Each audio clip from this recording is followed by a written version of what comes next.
La SAQ, en tant que grand maître incontesté du marché,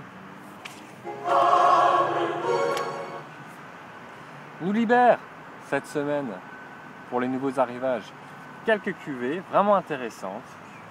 On a quelques dizaines de produits donc, qui ont été libérés cette semaine, disponibles en succursale. Et on a un petit peu de tout cette semaine. Je commence directement avec un excellent Cabernet Sauvignon. J'avais présenté la cuvée Quinta do Ceval, qui est une cuvée du Brésil que j'aime beaucoup, sur le millésime 2006. Et bien le Cabernet de la même maison, donc de la maison Miolo, brésilien, millésimé 2007, à 13,90 $. Franchement, pour goûter un beau Cabernet qui ne vient pas d'Australie, ni de Californie, ni d'Afrique du Sud, du Brésil, ça vaut la peine. Il faut aimer le style des Cabernets, donc quand même des vins qui ont de la structure, corsés, parfait sur vos grillades de viande rouge.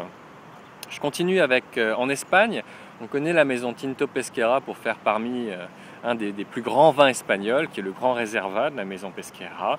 Et bien si vous voulez découvrir l'appellation Ribera del Duero, donc ces grands Tempranillo qui sont faits sur le Duero, cette rivière qui continue, qui se transforme en Douro dans le Portugal.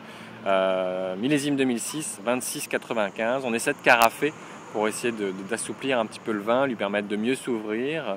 On est encore une fois dans une dynamique un peu plus corsée, avec peut-être un côté un peu plus animal, un côté un peu plus épice, qui va peut-être demander une cuisine un peu plus raffinée pour ce vin-là.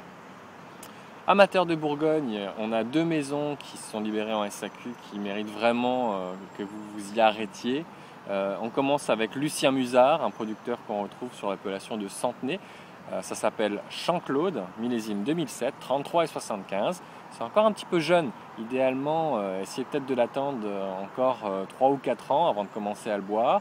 Mais si vous ne pouvez pas attendre et que vous cherchez un beau pinot dans le style bourguignon, c'est-à-dire qu'il y a autre chose à vous donner que ce côté très fruit qu'on a dans le Nouveau Monde, avec un peu plus de complexité, un peu plus de finesse en bouche, d'équilibre, ça peut être une belle cuvée à investir pour garder quelques années dans sa cave. Pour ceux qui peuvent moins attendre, j'ai un excellent Haute-Côte de Nuit. Alors le producteur souvent, ça arrive à la SAQ, tout le monde se garoche là-dessus, puis il n'y en a plus. Alors dépêchez-vous, c'est 25,55. C'est Montjard Mugneret, un producteur qui fait un millésime 2007 sur l'appellation Haute-Côte de Nuit. Un travail irréprochable, en dentelle, des tanins extrêmement soyeux, fins, mais qui donnent un beau caractère, une belle présence à ce pinot noir de Bourgogne.